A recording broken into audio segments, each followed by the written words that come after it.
श्री अद्वैत गदाधर श्रीवासादि गौर भक्त वृंद।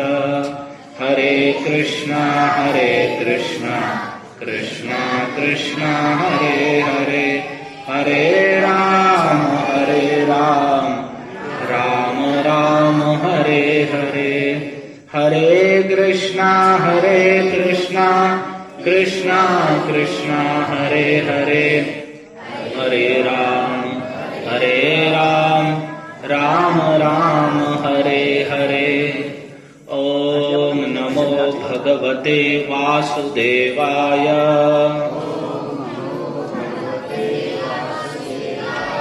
ओम नमो भगवते वासुदेवाय।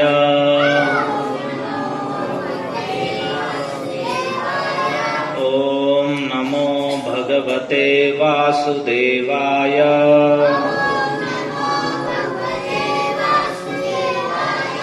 गर्गः पुरोहितो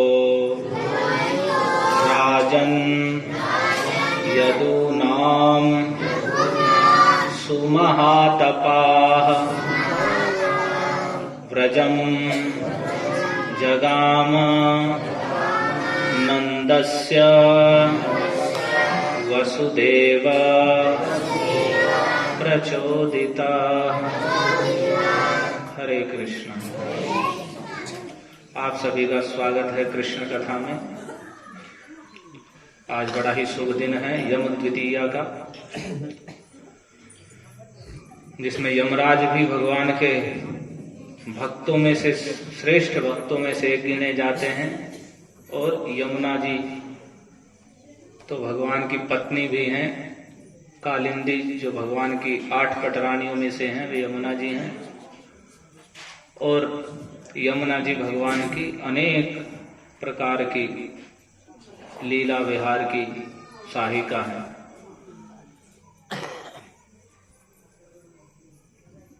तो उन्हीं यमराज और यमुना जी के भाई बहन के जो प्रेम के अवसर पर ही ये जगत के सभी भाई बहनों के लिए उत्सव स्वरूप है, जो इसे मनाते हैं आज के दिन। जैसा कल आपने सुना कि अपनी बहनों को अनेक प्रकार से भेंट उपहार दे करके उनके हाथ का बना हुआ भोजन अगर आज के दिन भाई खाता है तो वह पुष्टिवर्धन होती है, धन सौभाग्य आदि वह लाभ करता है। तो अभी तक हमने श्रीमद् भागवत में कथा श्रवण की थी कि माता यशोदा एक बार अपने पुत्र कृष्ण को दुग्ध पान करा रही थी। तो दूध पीते पीते जब भगवान ने लगभग दूध पी लिया था तो माता यशोदा बड़े स्नेह से उनके मुख को चूम रही थी। तभी अचानक भगवान ने जम्भाई ले ली, और जम्भाई ली तो उनका मुंह खुल गया। और जैसे ही मुंह खुला तो माता यशोदा ने सारे जगत को, जो जो कुछ जगत में है, आकाश, अंतरिक्ष, ज्योतिर्मंडल, जो तारे हैं, सूर्य, चंद्रमा, अग्नि, वायु, समुद्र, पर्वत, नदियां, वन, जितने भी चर अचर प्राणी हैं, सब के सब, अर्थात संपूर्ण जगत, सारा ब्रह्मांड भगवान के मुख में माता यशोदा को दिखाई पड़ा। तो ऐसा देखकर माता यशोदा अत्यंत सुविस्मिता, अत्यंत आश्चर्यचकित हो गई कि ये क्या हो गया, ये मैं क्या देख रही हूं। लेकिन वह उन्हें साफ स्पष्ट दिख पड़ रहा था। तो उन्हें वे सोचने लगी ये कैसे संभव हो रहा है। इतनी आश्चर्यचकित हो गई और कह रहे संजात वे पथु, उनका पूरा शरीर कांप उठा। अपने छोटे से शिशु के मुख में, अभी दूध पीने वाला बच्चा है, उसके मुख में सारे जगत को देखकर माता यशोदा का शरीर कंपित हो गया, कांप उठा। और अंत में जब उन्होंने देखा कि ये तो किसी भी प्रकार से हट नहीं रहा है, ऐसे ही दिख पड़ रहा है, तो वे अत्यंत आश्चर्यचकित होकर के उन्होंने अपने ही नेत्रों को बंद कर लिया। सम्मिल्य पूर्ण रूप से बंद कर लिया, अपनी आंखें बंद कर ली, बड़ी बड़ी उनकी आंखें हैं, वे बंद कर ली। कि हो ना हो कहीं मेरी आंखों में ही तो कुछ दोष नहीं है जो मुझे इतने छोटे से बच्चे के मुख में इतना सब कुछ दिख रहा है। तो माता ने इस प्रकार से भगवान ने माता को दिखाया कि देखो माता, केवल आपका दूध मैं ही नहीं पी रहा हूं, मेरे साथ सारा जगत आपका दूध पान कर रहा है। तो इसलिए इस प्रकार से भगवान अपनी बाल्य लीलाओं में अनेक प्रकार से उनका ऐश्वर्य स्वाभाविक ही प्रकट हो जाता है। जैसे सूर्य को कितना भी छिपाने पर वह नहीं छिपता, प्रकट होता ही है। तो वैसे ही भगवान यद्यपि वहां अपने सामान्य शिशु की भांति गोपाल बालक की लीलाएं कर रहे हैं, लेकिन फिर भी जो उनकी भगवत्ता है, ऐश्वर्य है, वो कहीं ना कहीं किसी ना किसी रूप में प्रकट होता है। लेकिन माता यशोदा का स्नेह इतना अधिक है कि वह स्नेह कम नहीं होता। उनका ऐश्वर्य देखकर भी वे ऐसा नहीं सोचती। जैसे वसुदेव और देवकी को भगवान ने अपना रूप दिखाया तो उन्होंने भगवान की स्तुति की, अर्थात वे भगवान के ऐश्वर्य से प्रभावित हुए। लेकिन ब्रज के सभी गोप गोपियां कोई भी भगवान का ऐश्वर्य देखकर इतना प्रभावित नहीं हो जाता कि उनके प्रति जो अपना स्नेह है किसी का मित्र का या पुत्र का, वह उसे छोड़ दे। उनका स्नेह वैसा ही रहता है। वे देख कर भी कि कृष्ण में ऐसा आश्चर्य है, भगवान के लक्षण हैं, फिर भी वे उन्हें अपना मित्र, सखा, प्रियतम, पुत्र इत्यादि ही मानते हैं। तो अभी कुछ भगवान और बड़े हुए, थोड़े से ही, अभी गोद में ही हैं, पर अभी चले नहीं है कि नीचे हाथ पैरों से चल रहे हैं, अभी गोद में ही हैं। तो अब आगे की घटना का वर्णन सुखदेव जी कर रहे हैं, 8वां अध्याय 10वें स्कंद का। वे कह रहे हैं, गर्गः पुरोहितो राजन यदु नाम सुमहातपाः, कि यदुवंशियों के पुरोहित थे गर्गाचार्य। पहले पूरे वंश के या कुल के पुरोहित होते थे, ब्राह्मण पुरोहित, क्योंकि सभी वर्ण अपने अपने धर्म के अनुसार कार्य करते थे। ब्राह्मण ब्राह्मणोचित ही कार्य करेंगे, यज्ञ करना, यज्ञ कराना, दान देना, दान लेना, अध्ययन करना और अध्ययन कराना, पढ़ना पढ़ाना, तो ये ब्राह्मण के कार्य हैं, तो वे अपना ही कार्य करेंगे। जो क्षत्रियों के कार्य वे क्षत्रिय करेंगे, वैश्यों के कार्य वे वैश्य करेंगे, शूद्रों का कार्य वे शूद्र करेंगे, जो अंत्यज हैं वे अपना कार्य करेंगे। तो ऐसे ही जो ब्राह्मण थे अलग अलग कुलों के पुरोहित होते थे, जो अच्छे अच्छे आचार्य पद पर। तो सभी यदुवंशियों के पुरोहित थे गर्गाचार्य। कैसे थे वे? तो कह रहे हैं सुमहातपाः, वे महातपस्वी थे। सु लगा करके महा का अर्थ बड़े तपस्वी, और उसमें भी सु उपसर्ग लगा करके और अत्यधिक बड़े तपस्वी थे वे,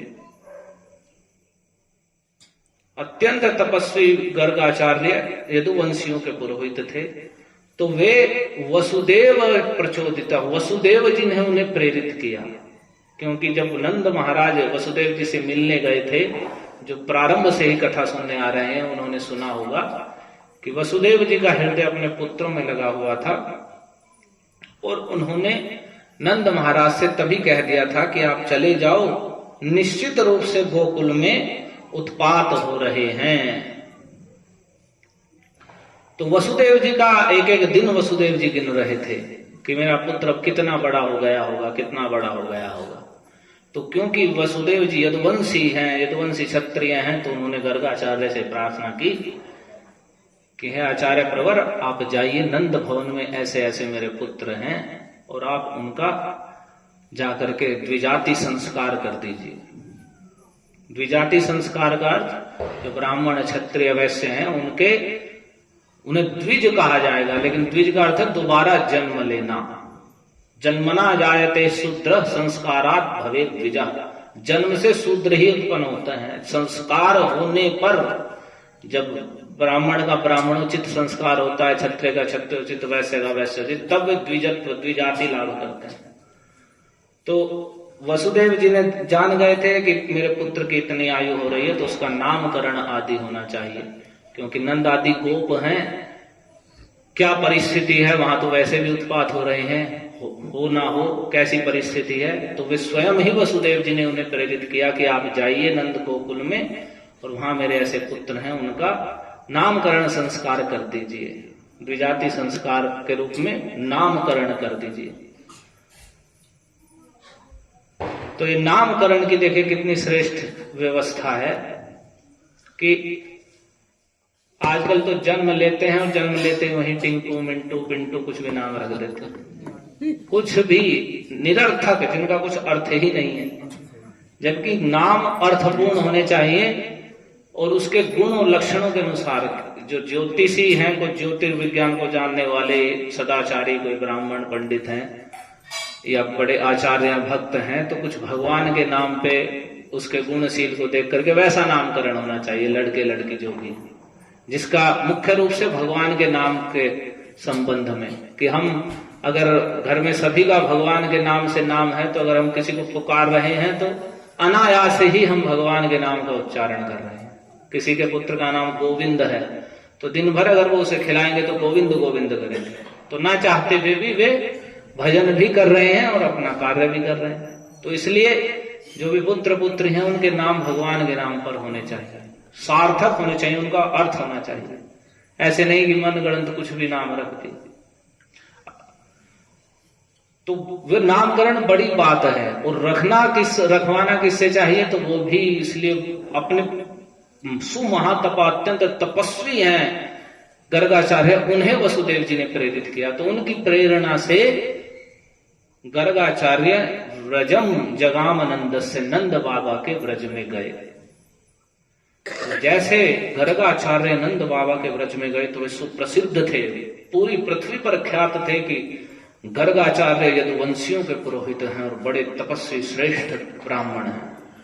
तो जैसे ही नंद बाबा के व्रज में गए, नंद महाराज के घर गए, और जैसे ही नंद महाराज ने देखा कि हमारे घर गर्गाचार्य आए हैं, तम दृष्ट्वा परमः प्रीतः प्रत्युत्थाय कृतांजलि आनर्चाधोक्षज धिया प्रणिपात पुरः सरम।